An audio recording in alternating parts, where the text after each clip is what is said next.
Oh, you're all by yourself, bro. You're by yourself for the next minute and 15 seconds. Oh, I know. I know. You got this. You got this. You got a lever action. That thing takes dude. down dinosaurs. You got that. You got this. Me. God. Stop. Go, Mando, go. Stop. Oh shit! Oh shit! Oh shit! Oh shit! Oh shit! I don't Mondo like is this. Mondo is the black dude in the staircase right now. Dude, that's a really good movie. Oh, The Tomorrow shit. Wars. Yeah. Come here, motherfucker, come here. Come on. That's right. Let's go. Oh, You got a stim, Let's bro. go. You got. You're dead.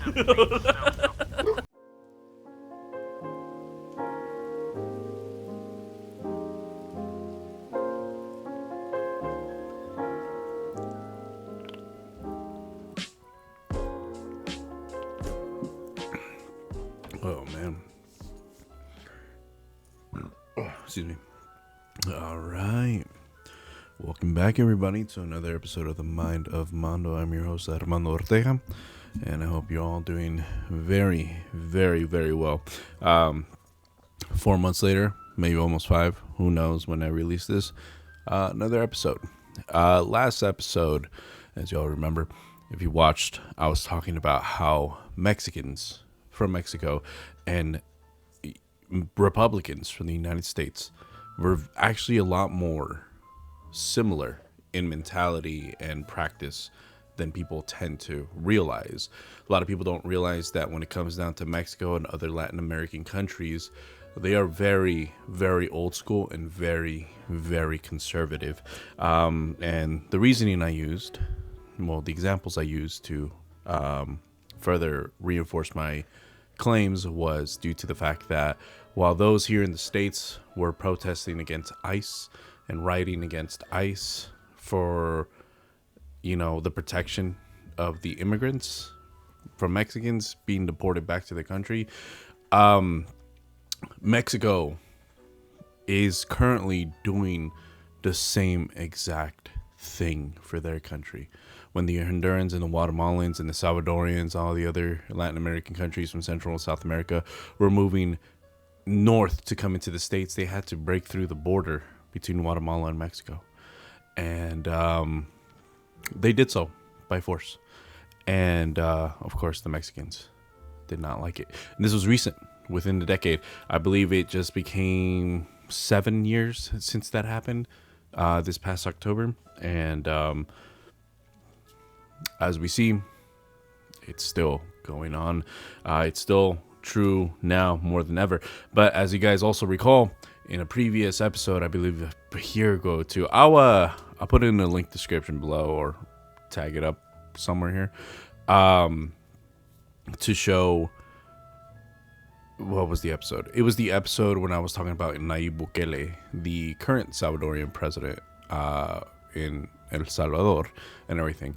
When he was first elected, he had one goal and one goal in mind: clean up the country, clean up the streets, clean up the cities and the towns, los pueblos and everything, because they were littered and plagued with gang activity, with cartel activity, violence, murder, extortions, fear for the citizens of El Salvador. And he did so. And look what happened now. This man is serving another term. I think they had like in the States, they only had a 2-term limit, but I think everybody in their government was like, nah, you're doing great, do another one. So, he's doing another one right now. And, I was talking about how a lot of people, mainly in better off countries like the United States and Europe and everything, when they started seeing and hearing exactly what he was doing, they were not fans of it.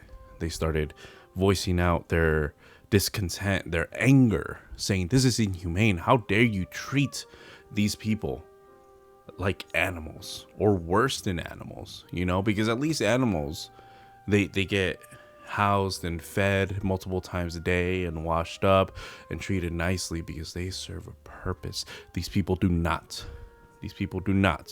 So they are treated like sardines in a can, just stuffed, so many in a single cell, just waiting to die. Although sardines are also dead, so cut that part. So, what do you call it? Just being stuffed like sardines in a can inside their cells. And all these people can do right now is die. That's it. They're never gonna see the light of day again. They're not gonna experience the free world. They're not gonna run around or anything like that. And you know the best part about it? Yes, I said the best part is that they know it. They know this is their fate. They know this is because of the choices that they made. You know, because I keep telling people, because they're like, oh, they're profiling them because of their tattoos, and everything. That is like, yeah, because Salvador, Guatemala, Mexico, all these Latin American countries don't view tattoos exactly the same as the United States does. The United States, even back in the day in the United States, it used to be like, if you got tattoos, you were a bad person. You were bad to the bone. You were dangerous. You were a criminal, etc., etc. Now anybody gets them willy-nilly, you know? That's just how culture is here in the state of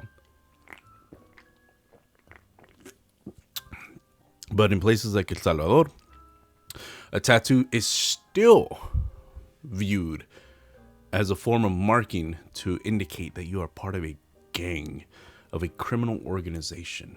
And especially if your tattoo is one of the tattoos that indicate that you're part of the MS-13 Mara Salvatrucha. Especially that, because if you have an MS-13 tattoo, you are showing the world that you are part of the gang, because the only way you get to officially ink your skin with any tattoos that represent the MS-13 is because you have completed the ultimate test, which is to murder an innocent person. And that's how you get it. And of course, I'm not saying people in Salvador can't just get it tattooed. They can, you know, because I mean, if where there's a will, there's a way. People in prison go and get tattoos while they're inside, even though there's no official like tattoo needle or anything like that. It's where there's a will, there's a way, and they have found a way.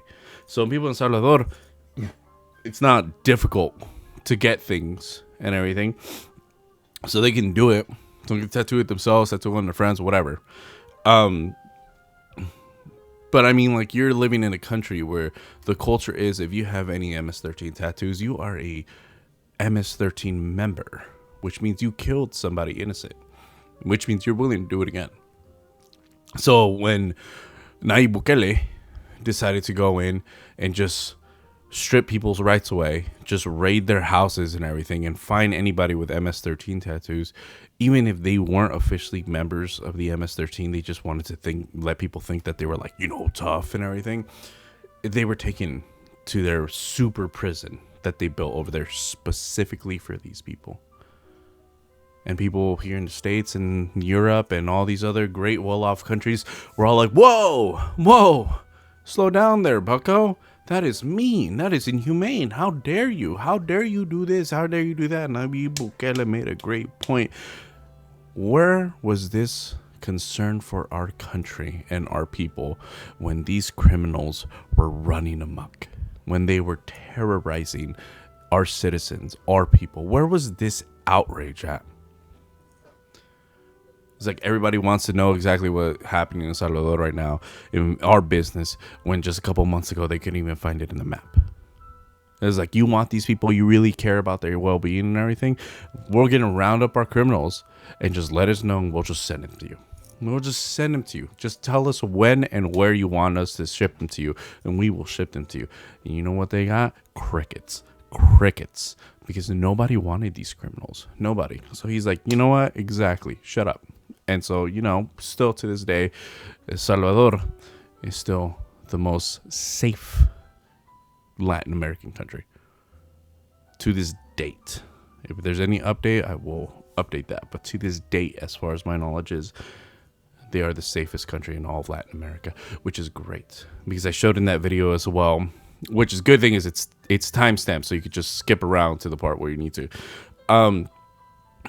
What it shows in that video is multiple comments of people showing their gratitude to their president, being like, oh my God, this is great. Oh my God, I've seen so many people walking out at night with their kids, with their families, enjoying the country and everything. And the best part about it is, I don't know, I'll try and find it, but there is video of teenagers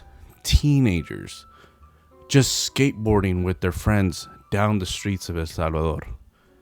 And, you know, to us here, that doesn't mean much. That's what you do. You're teenagers. You hang out with your friends. If you like skating, you go and skate. That's not foreign to us. But to them over there, that is. To them over there, that wasn't feasible. Because to be out past the curfews that whatever gang in that area established is to walk into your own death. And that's terrible. That's no way for people to live. You know what I mean? No, your family should love walking around their neighborhood. They should say hi to their neighbors. Be like, hola, ¿cómo estás? And everything like that, you know? Show their kids how beautiful the local, like, plant life, parks look day or night. Watch the sunset. It should be a beautiful place to be. But when it's ridden, plagued with gang activity and evil, and that becomes more difficult, but not anymore. So that's what happened in Salvador. So going back to the theme of last episode, when it came down to Mexico, things are escalating in Mexico. And honestly, people have their different feelings of how it is. Me, for one, I am a firm believer that if you are not happy in your country, if you are not happy with your leadership, you have the right to say something about it, to do something about it, for it to be effective, and keep going and keep going and keep going and keep going and just be a nuisance to these people, because the most smallest little uncomfort people feel is usually the loudest thing that they pay attention to. Example, if I was wearing a shirt right now, you're wearing whatever clothes you're wearing, and there's just a small little thorn in your shirt for some freaking reason, just a small little thorn. You don't even know where it's at, but it's not a big deal. But every time you move, it just scrapes against that particular specific part of your body, of your skin, just pokes you right there, and you're like, oh, that's irritating. Oh, that's irritating. Is it gonna kill you? No. Is it gonna break skin? No. Is it gonna do anything to you negative? Yes. The only negative thing is that it's irritating and annoying, and you don't want it there. Even though it's a small little thorn, you still feel it. It is still grabbing your attention because it's there. It's just there. So you have to pay attention to it, and you have to do something about it. You have to make change happen if you want to be comfortable.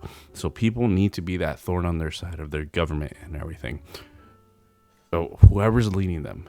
Because if something's happening that it's affecting the majority of people in a negative way, and it's clear as day by everybody that it is negative, change needs to happen. And it happens here in the United States, which is why we have the First Amendment, the freedom of speech, the freedom of protest and everything. As long as we're following the legal guidelines, we will see change happen. We will see progress begin and everything. And I know a lot of people be like, oh, you know what? Let me just glue my hand on the pavement, on the asphalt, in the middle of a freeway. That is not the way to get your message across. I said it last episode as well. That is not the way to get your message across, because people will see. They will see what you're protesting about. They will see this. But instead of being like, you know what? I understand that. You know what? I get where you're coming from. I'm going to look more into this. I want to know more info. Actually, do you have like a pamphlet or something that I can read later on so I can be more informed of what you believe or what you're fighting for? They look at your cause and be like, dude, shut up. Go away. I got work. I have things to do. So they don't want to listen.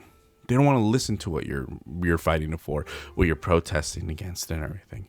They just want to be irritated. And hell, it'll get to the point where some of these people will be so irritating that you're being such an inconvenience to their own life. Because remember, these are going to be the people, your people you are affecting are immediately at that point are everyday people like you and I. People who have lives, people who have jobs, people who need to work, who live by paycheck to paycheck. And they have that responsibility that they need to fulfill in order to continue getting money so they can continue paying the bills, their insurances, their groceries, their gas, everything. You're affecting them at that immediate moment. And by doing that, they will, some of them will very likely actively go against what you're trying to advocate for or against or whatever, you know, just the opposite of what you're doing, and just be like, you know what, you think meat is murder? You think you're saving a cow by not eating a burger? I'm gonna order 2 burgers today. It's like, you don't like big oil? Me neither, but I'm gonna buy more today. Because it's just like, dude, it's just, that's the results that you're doing by doing that. But by following the law, by showing that you could do a peaceful protest, by not inconveniencing others, and by being respectful while doing it, you can reach so many people. So many people. But this is what's happening recently. So in Mexico, going back to Mexico, Mexico's having such a huge unrest at the moment. They are not happy with their leadership. They are not happy with their current president, and I understand why. So their current president, let me look at her name. Claudia Sheinbaum. Notice how Sheinbaum doesn't sound Spanish. Doesn't sound native to the Americas, right? Right?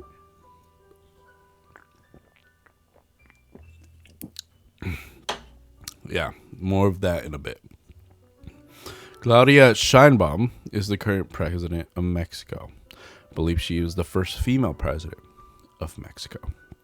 She was elected, I believe, in June 2nd of last year. Was it? Just let me look at this real quick. Yeah, June 2nd. She won her presidential race, and on October 1st, she became Mexico's first female president. So Sheinbaum is currently the president of Mexico. She's done a lot of things in Mexico. I'm not saying good things. I'm not saying bad things. I'm just saying she's done a lot of things right now. But lately, everything that's been happening has not been sitting well with her constituents, with the people of the country of Mexico. Why? Because it is just not, the things that are happening are not the things that the people are worried or concerned about. Things that are happening right now are things essentially like wasting time. You know what I mean? What is a huge thing that's plaguing Mexico right now? Aside from people immigrating into Mexico so they can come to the United States and the Mexicans not liking it. It is the cartels. It is the violence. It is the murder. It is the extortions and everything. Excuse me, sorry. It is the extortions. We all know that Mexico is infamous for their cartels. There's movies about Mexican cartels. There are shows about Mexican cartels. There are music, narco corridos about Mexican cartels. There are so many things around the world glorifying that lifestyle, that we all know that when we think about Mexico, aside from all the things that make Mexico beautiful and wonderful and such a just an incredible country to want to be in, we all know that the underlying thing is that there are cartels there.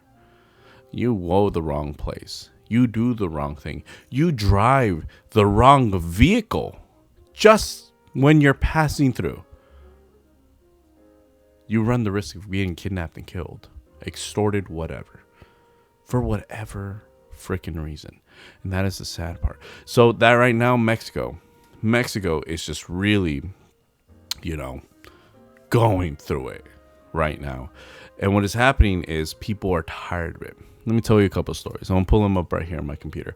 We have four. The first one I'm talking about is Irma Hernandez. She was 62 years old. She was a former teacher in Mexico. I believe it was, Veracruz, Mexico. So she was a former teacher in Mexico. At 62 years old, she decided to start making some extra money by becoming a taxi driver. So she became a taxi driver. So when she started doing rides and everything, all of a sudden, she was pulled over by an SUV, drug out of her car, put into that SUV, and she was gone. Just gone. These are reports and everything. And she was gone. No one knew where she was at. She was missing. A couple days later, a video surfaced on the internet. And what it was cartel members had her all around and everything. She was on the floor kneeling and everything, tied up. And clearly, of course, I'm not going to show the video. But what it was is, what Claudia didn't know was that at that point, and I think it's still happening, the taxi drivers, they had to pay money. They had to give a cut to the cartels of money. And see, Claudia, she was 62. She was a teacher before this. She had no idea that that's what was happening. So when she became a taxi driver, she had no idea that she had to pay the cartels a piece of her money in order to keep operating, in order for them not to kill her. So they had her there and had her say something along the lines of, let me see what it was. It was, and this is, what is that word? Freaking paraphrasing. And these little quotes here says, fellow taxi drivers, pay their quota or they will end up like me. And that is dark, you know?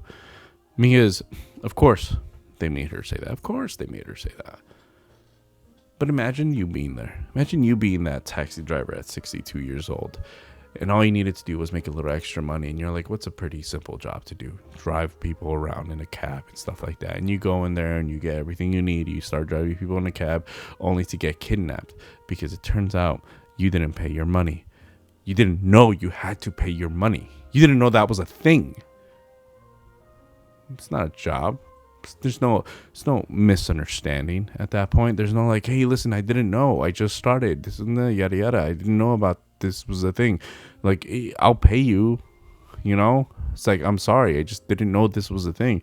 No, there was none of that. You didn't pay the money. You're gonna die. But before you do that, we're gonna do a huge spectacle of it. We're gonna record you and we're gonna make you say these things. Pay your money. Drivers, pay your money or you're gonna end up like me. And after that was done, video continues and they proceed to beat her to death. And people, once they saw that video, and of course they found her body sometime later and everything like that, once people saw that video of Claudia just being beaten to death because she didn't pay the money towards the cartels and everything, people were outraged. People were angry. People were pissed and everything. Rightfully so, because this is happening in their own backyard. And then it's just like, because they're living in fear of these cartel members, these people that can blend in with you and I and everything, but they will go there and they have no quarrel in taking innocent lives for greedy, evil reasons. And people were mad. I'm mad too.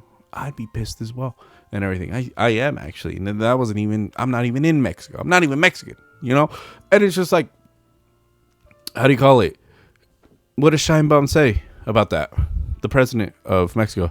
Oh, that's horrible. These extortions are getting out of hand. Oh, we need to find something to do about these extortions, about these cartels and everything. Words don't matter. Action does. If you want to say what needs to happen, fine. But make sure that what you say is actually happening. Because words are just that. Words. They aren't anything. If I say like, hey, you stink, you should take a shower. You're not going to take a shower just because I said what I said. Maybe you will if you have any sense. But if you don't, that's what are my words going to do? What are they going to do? They ain't going to do nothing. You know? So it's like, oh, we got to do something about these extortions. You're the president. Why don't you do something? You are, I don't know, their Mexican version of commander-in-chief and everything. Like, you're that. Go do that. Take a freaking page from Nayib Bukele's book and just go against the cartel. You know what I mean? I get it. It's not as simple. It's not black and white and everything that. There's a whole lot of gray, you know. Like here in the States, if you want to catch a drug lord, you can't just keep knocking out the grunts at the bottom because they can just always be replaced. You gotta wiggle your way inside past the grunts, past their enforcers, past their lieutenants and everything, and find out who the top dog is, and then try and get the top dog, because once you cut off the head of a snake, the rest dies, right? So anyways, so that was one. Poor woman. Irma Hernandez, she didn't deserve that. She was just trying to make a living, and she died for it because of violence from the cartel. Second story, Bernardo Bravo and everything like that. It says right here, Bernardo Bravo Manriquez, leader of the Association of Lemon Producers of the Apatzigan Valley, who was found dead in the morning of Monday, October 20th, on the road that leads to Los Tepetates community in Michoacan, has denounced extortion and threats from organized crime. So this man, it says, denounced extortion and threats from organized crimes and everything. And what happened to him? He was found dead. Do you think that's a coincidence? You think that's just, sorry to hear about your suicide later. You know what I mean? No. This happened in freaking Michoacan. This man was killed after he denounced extortion and threats from organized crime. He stood up for himself and his peoples, and we're like, no, we're not going to pay you. This is dumb. We're doing work. We're paying our fair share to our government. We're trying to live our lives and do our part. And he was killed for it. It says the first investigations indicate that Bravo Manriquez was deprived of his liberty by armed individuals this Sunday afternoon on the edge of the municipal capital. Subsequently, Bravo was transferred by the criminals to the town of Cenobio Moreno, Colonias, where he was tortured and murdered. So he wasn't just shot in the dome, he was tortured first and then murdered. And then it says around 9:40 p.m. the criminals abandoned the truck with his body on the aforementioned road as evidenced by some evidence in the authorities' possession. So it says the day before, the Lemon leader had called a meeting of all lemon producers through his social networks to, he said, beat the hell out of the coyotes, intermediaries. That may be Spanish, honestly. I'm having trouble switching back and forth. Whom he constantly denounced for abuses and for being part of organized crime. Bernardo Bravo Manriquez was also the head of the Citrus Guild that paralyzed the cutting and marketing of the lemon as part of his action against the payment of fees and extortions to those forced by Los Viagras cartel. Bravo Manriquez, 41 years old and the youngest of 4 brothers, had already reported threats against him by Cesar Alejandro Sepulveda Arellano El Botox, or Botox, or something like that, whatever they say. One of the main operators of the criminal organization that associated with the Nueva Generación Cartel to call itself the Michoacán Nueva Generación Cartel. It's just insane. Article continues to say the leader of the Lemon Trees, also law graduate, was murdered in a very similar way to the murder of his father, Bernardo Bravo Valencia, one of the prosecutors of the citrus growers organizations in the Apatzigan Valley. It's sad. Like, it is very sad that these people in these countries who are just trying to do their jobs, who aren't standing there idly by, waiting to get extorted, just paying their fees, who are standing, though, against extortion and threats, doing what they need to do, and then they get murdered for it. Not just murdered, tortured. They're murdered. I didn't read any details on exactly what the signs of torture were, but knowing how cartels operate, it was not good. Not good whatsoever. Third one, Javier Vargas. And this one's from this one publisher, El Economista. So it says citrus businessman Javier Vargas Arias was murdered early yesterday morning in Alamo, Tamapache, Veracruz, by an armed group that attacked him while he was driving his car along one of the town's avenues. Wow. So it says a citrus businessman Javier Vargas Arias was murdered early yesterday morning in Alamo, Tamapache, Veracruz, by an armed group that attacked him while he was driving his car along one of the town's avenues. According to preliminary reports, Vargas, 43, was taken to the local general hospital where he died. Honestly, if you ask me, I feel like he was probably dead way before there. They're just, I don't know, trying not to make it sound like it was just an outright murder, and that he had a chance to live. Where's the... Right here. Until yesterday, the authorities in Veracruz had not reported the capture of any of those involved in the murder of the businessman who, according to the local reports, was dedicated to the purchase and sale of oranges. Another citrus man. The murder, it is worth mentioning, occurred hours before the president of the Republic, Claudia Sheinbaum, visited the municipality to tour and supervised the sanitation works following the intense rains that left the community flooded. Alamo Tamapache is known as one of the main municipalities nationwide in citrus cultivation, specifically oranges. God damn. That is insane.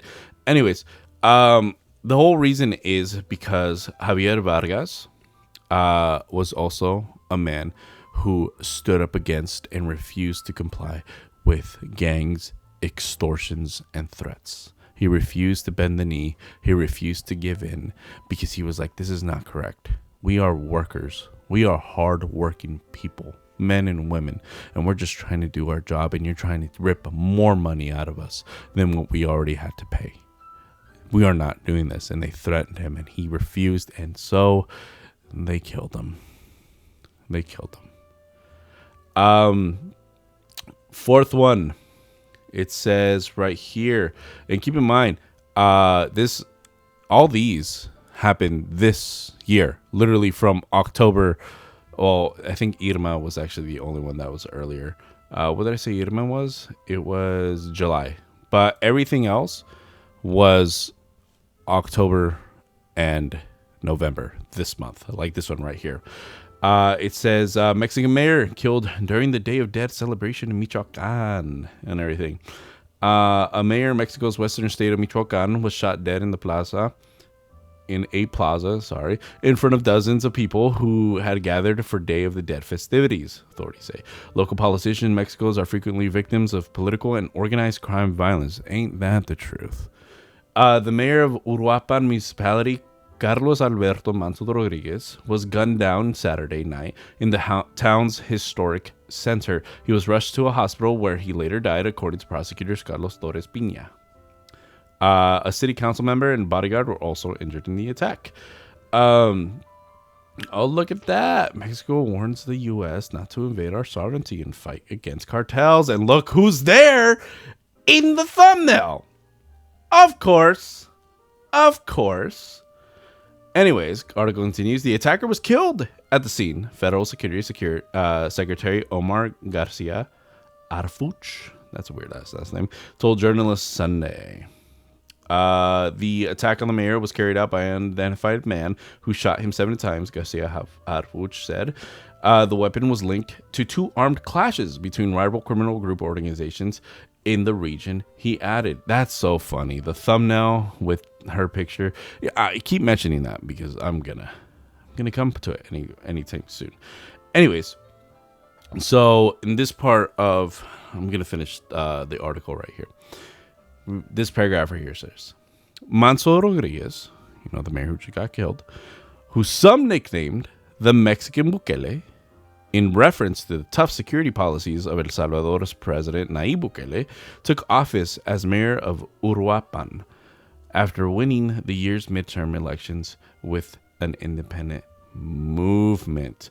The mayor's killing follows the death of El Salvador Bastidas, mayor of the municipality of Tacambaro, also in Michoacan. Bastidas was killed in June along with his bodyguard as he arrived at his home in the town's central neighborhood. This is getting out of hand. Well, I said 4. This is technically 5 because of the last paragraph. But they all had the same thing in common. They all hated the cartels. They all refused to listen to extortion. They refused to back down after many threats. And they continued doing what they believed in. Not bending their knee to the cartels, to the gangs, to the violence and the threats. And as a result, correction with not the case of Irma Hernandez, she was just unfortunately at the wrong place at the wrong time. Rest in peace to her, to all of them. And as a result, they all died. They all died. They were tortured and murdered. And that is the suckish things. We read these stories and we go, wow, that is horrible. No one should ever live anywhere where that happens. And it's true. You'd be right to feel that way and everything. I know I do. But it is the sad reality that we live in. But like I said earlier in the episode, if you want change to happen, you need to be able to make change happen. And one of the ways is protesting. But what happens when you protest and it falls along deaf ears? What happens when you're protesting? It gets suppressed. You have to escalate it. People feel like they need to escalate their protest and they need to continue and continue. And again, and then aside from the cartels, who do you think the Mexican people are protesting against? Their current first female president, Claudia Sheinbaum. Why? Well, here's the thing. A little side note. Well, a little bit of context. Not really a side note. Maybe it is. I don't know. Anyways, sorry. Is currently around the world, and this has been historical through recorded history, through all recorded history. And it's kind of making a bit of a comeback. People are really, really starting to speak out against Israel and the people of Israel, AIPAC and everything like that. And they're saying the root of all evil, root of evil. Everything's happening because they are making it happen. They are in control of everything and stuff like that. Claudia, as far as I know, was born and raised in Mexico. So she is a Mexican citizen. But there's a reason why her last name doesn't sound indigenous or Spanish. And that is because Claudia Sheinbaum is Jewish. She is the first female president, and she is Jewish. Her ancestry is Jewish.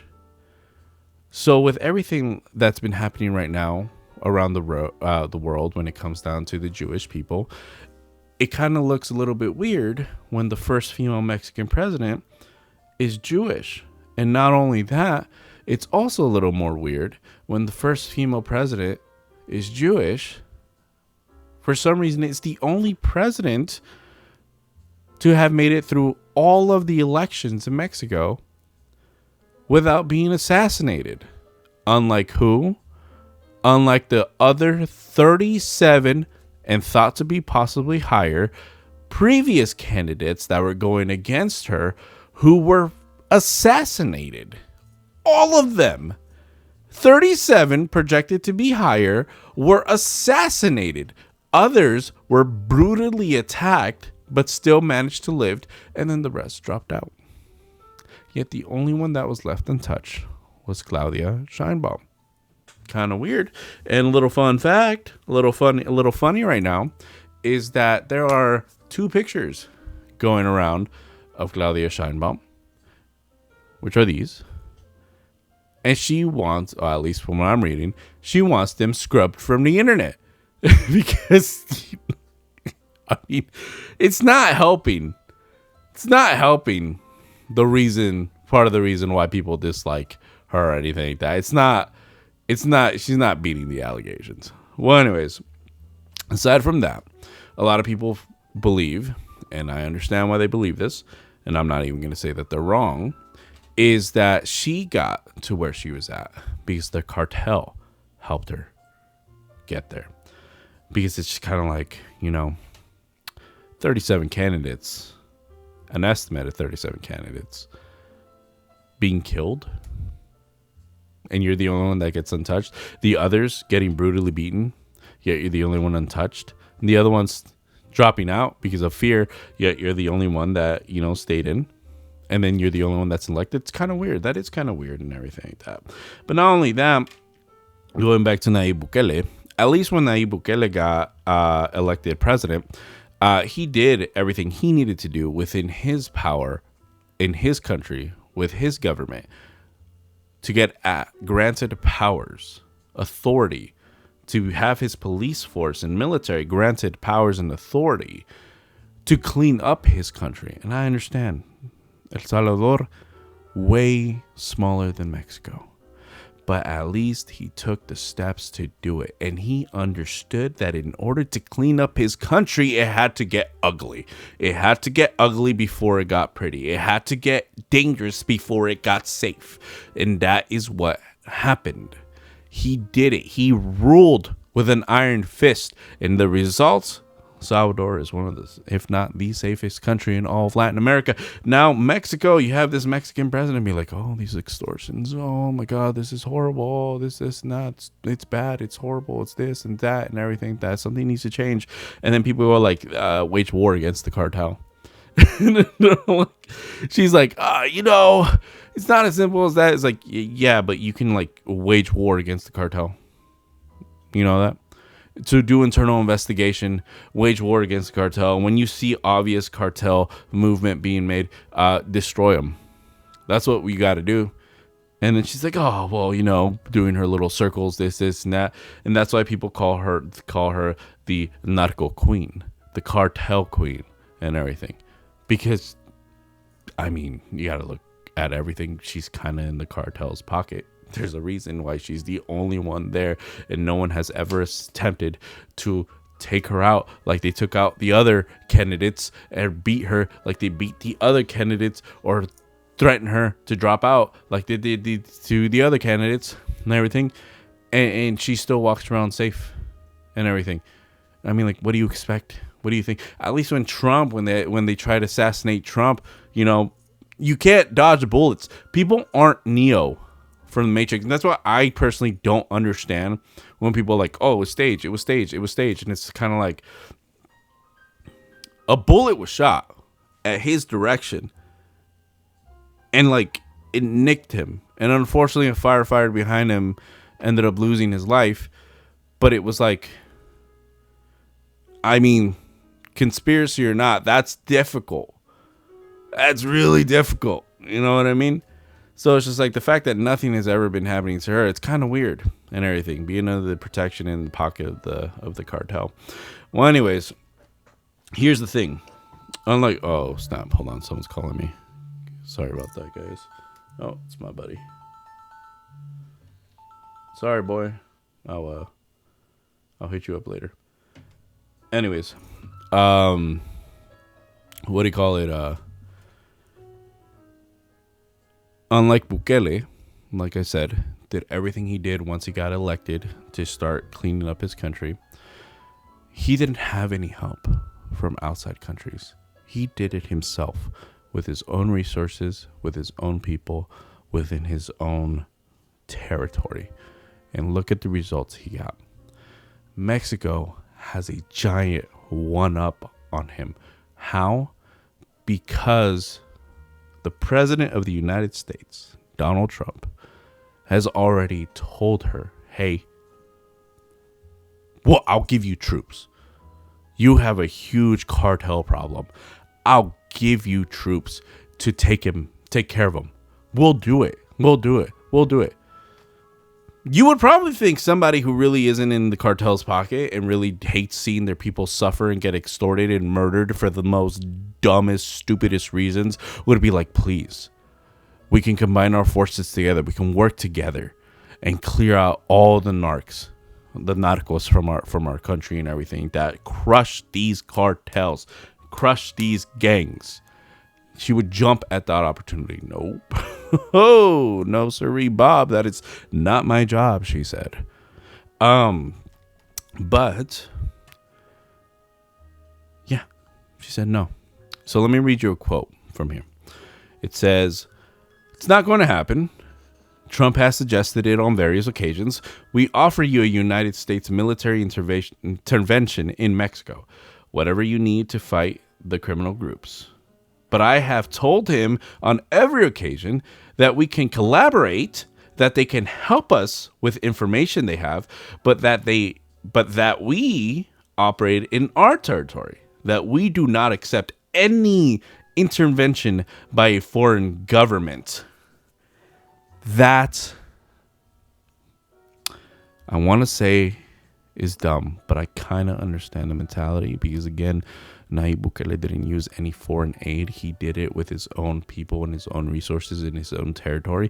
But look at this. At least he did something that Sheinbaum isn't doing, and that is take action. He actually did it. He didn't just talk about it. He did it. And it got ugly before it got pretty. It got violent before it got peaceful. Sheinbaum is not doing any of that. She has all these documented evidence of cartels and the people and the territories and the turfs and the disputes and the war and everything. And she is not doing anything. And she's like, oh, if the United States want to help us, give us information that you have. Why? If you're not even using the information that you have right now, why do you need our information? It's like, if the U.S. goes in there to help, it'll be that she is under additional unwanted surveillance. She is having eyes on her, not from Mexico, not from her own people. She is having outside foreign eyes on her, being like, you mess up, you do anything that costs the lives of our people, we will find out. And we will act accordingly. And we will expose you to the world. If you are truly not part of them, why is it a problem? But she's like, no, just any information you have, please pass it on to us. But we're not accepting your help. This is not only information. You're not going to do anything. And this is the speculation. This is just pure speculation on my part. Just my part. If the U.S. were to comply and just be, all right, well, we'll give you our info that we got. Here's this, here's that. I speculate that it's just going to be gathered. It's going to be documented. That's it. Nothing else. It's not going to be used for anything. It's not going to be used to go against the cartel. Excuse me. It's just going to stay there. So they know what info the U.S. has on them. So they can move accordingly. You know what I mean? Just move accordingly. Like, yo, what we're doing right now, the U.S. is catching up to us. Kind of move a little more this way. Yada, yada. But, you know, a lot of people, oh, that's ridiculous. Oh, you know, How about we just leave Mexico alone? Yada yada. And typically yes. I would agree with that. You know what? Let countries worry about their own countries. We worry about ours right here and everything. But like I've been repeating all episode, if we do that, we will have to make it ugly before we can make it pretty. We have to make it violent before we make it peaceful. And a lot of people aren't ready for that. And the thing is, the difference right here is the fact that Mexico, what's happening in Mexico is affecting the United States. It's affecting our home turf and everything. The cartels right now are angry. Why are they angry? Because the cartels have lost money ever since Trump got placed back into office. Ever since Trump was like, you know what? I'm back in office. Boom, ICE. Boom, CBP. Boom, tighter borders. Boom, we're doing this. We're doing that. We're doing this. We're doing that. Cartels lost a huge pipeline of money. They lost a huge pipeline of business that made them money ever since Trump got back into office. And is that a bad thing? Is that a bad thing? I wouldn't think so. I would think like, cool. Human trafficking, down. Drug trafficking, down. Violent criminals, down. That's what I would think. That's cool because we already have issues like that here in the States. And we need to take care of this here in the States. But we need to cut it off from the source. If we find out that outside issues contributing to the state's problem is coming from a different area, we need to cut it off. It's like if you have a very bad infection in one of your fingers, gangrene or whatever, and it's starting to spread. Yeah, you want to save your finger, but it's going to affect the rest of this. And the rest of your body already has its own problems. So what do you got to do? Cut off your finger and save the rest and take care of everything else that's plaguing the rest of your body and everything. But people don't want to do that. People are like, oh, well, we already have problems here, so why are we worried about this? Because this is making it worse. This is making it worse. Put an end to this and then worry about this. You know what I mean? And if putting an end to this is that quick, why not? Why not?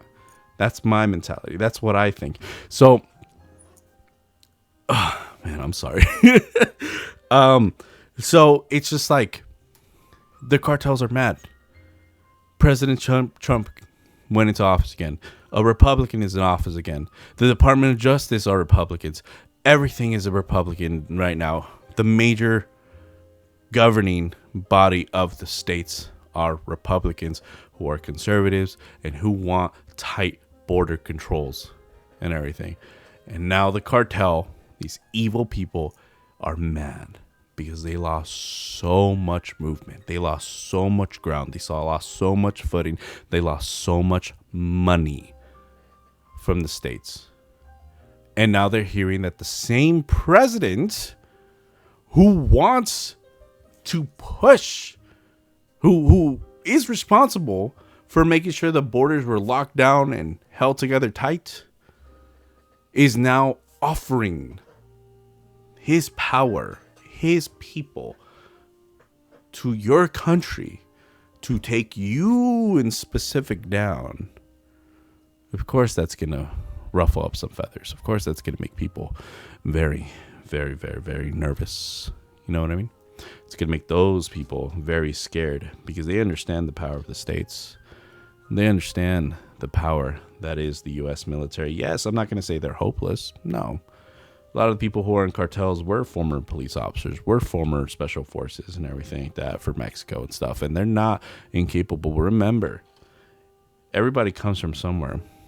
People nowadays, there are a lot of people from different backgrounds and races and everything who are just far more capable of violence and strength and speed than others are because of their lineage, because of their background. That's why you have white people in the United States who are just massive, just tall, like, whoa, naturally, because they're descended from Vikings. That's why you have a couple of Asian people who are just sizey as well, but are perfectly quick and maneuverable and are absolute powerhouses as well. Why?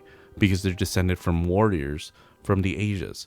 And you remember, people in the Americas was filled with indigenous people who come from, their lineage is from those who were warriors in the past. So all their skills and abilities and natural, DNA and everything is passed through their bloodlines to the people nowadays and everything, which I try and remember. Little side note is I sometimes see those cartel videos and I'm like, how is there so much evil in this world that people are able to just disconnect from the beauty of human life to be able to do this in such a gruesome, horrible way. And then I think about it, and it's like a lot of these cartel members, they're indigenous as well. And here in the United States, at least in now what is now the Latin Americas, sacrifices were a thing. The northern Native Americans had scalpings and rituals to humiliate and sacrifice those. The what is now Mexico, Guatemala, El Salvador, all these natives, the indigenous peoples in those areas, come from lineages where human sacrifices, where ripping out the heart and beheading people and twirling their bodies around and playing soccer with their heads, that was a normal everyday thing. That was ritualistic. That was normal, So it's just like that was the norm. And they were incredibly gifted and capable warriors. So, you have those lineages, those specific attributes of humans continuously pass through into the future bloodline and everything like that.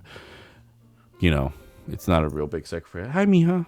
And everything. Sorry, my cat's right here. Hi. How you doing, mama? I know. Oy. I know, mama. I know. Anyways, I got to wrap this up. Anyways. So that's what Claudia Sheinbaum said and everything. She's not accepting any foreign government. What is her reasoning? What is part of her reasoning? Let me pull this up right here. I think it's right here. Another quote. The last time the United States came to Mexico with an intervention, they took half of the territory. So it's not that we don't want support. We do, but not with foreign troops. That's something else. Back to my last episode. Bruh and everything. What's up, mija? I know I love you too. You like my new book? I'm about to read it tonight. What do you call it? Thank you. So freaking what do you call it? By saying this, she brought up what I touched upon last episode when the Mexican-American War happened. That's clearly what she's alluding to and everything, that what she's referencing and stuff.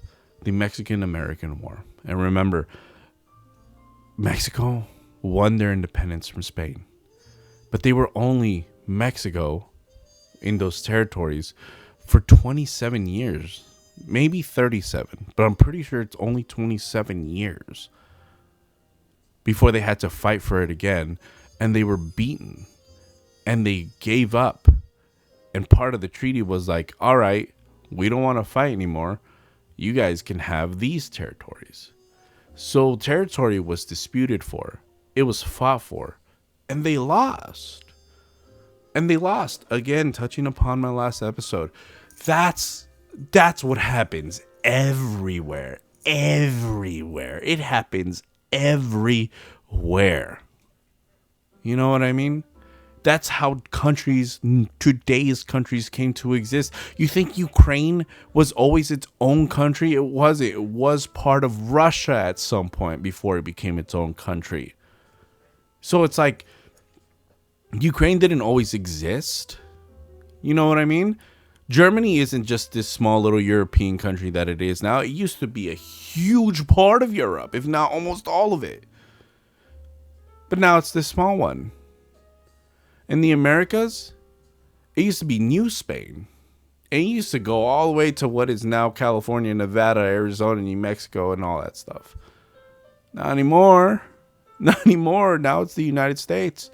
That's how it goes. And in the future, if any country wants to go and fight for land, for it to be theirs, they fight a war for it. Look at this past 5 years. Ukraine against Russia, the state of Palestine, the country of Palestine versus Israel and stuff like that. You know, these 4 different countries fighting each other for land and territory to claim it to be theirs and stuff like that. That's what happens. And you know, if Mexico, I'm not advocating for this, but if Mexico truly feels like California, Nevada, Arizona, New Mexico, and all these countries should rightfully be theirs, it's called war. It's called war. You would have to fight a war for it. And you can fight a war for it. But you don't want to do that. Because fighting a war with the United States for territory is suicide. Especially if you come to this state's home turf. Especially when you want to know that you got to go into land for countries that the people, the citizens, are armed themselves. And let me tell you something. A funny fact is when people say military grade, just know that you're going to get the cheapest thing in the market. So that's not impressive because a lot of the stuff, hell, even me, I have stuff that is better than what the military assigns to their own people. So it's like, you know, you're going to be fighting against these type of people. And that's going to be difficult. That's going to be very, very difficult. Well, anyways, back to my original point. That's what she was alluding to. And it's like, that is such a dumb answer. That is such a nothing, irrelevant answer. The last time Mexico intervened in the United States intervened with Mexican territories, they took half our territory. And it's just like, you fought for it and lost. That's what it is.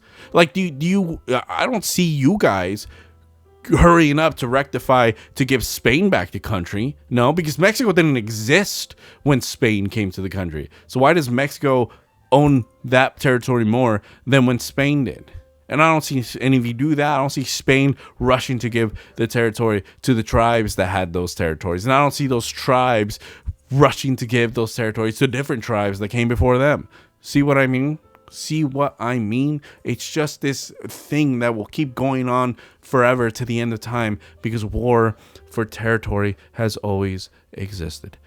Anyways, Sheinbaum, terrible president. I really don't believe she wants to help her country. I don't believe she wants to help her people because every time I hear anything about her, it's either something very superficial or something very, very, very, very bad for her own people. And it's like she doesn't take them into,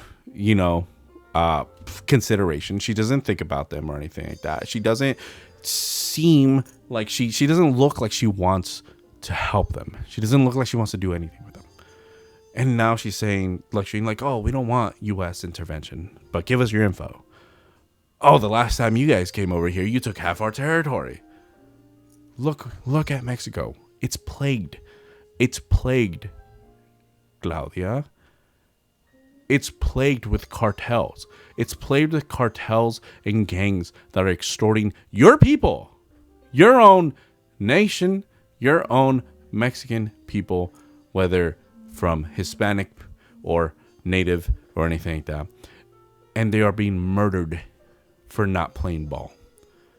Oh, we got to do something about this. Look, you have the answers. You have a powerhouse telling you we can help you. You have the answers at your doorsteps, trying to pound the door for you to answer and let them in. But you refuse it. For what? Oh, over 100 years ago, you took half our territory, bitch.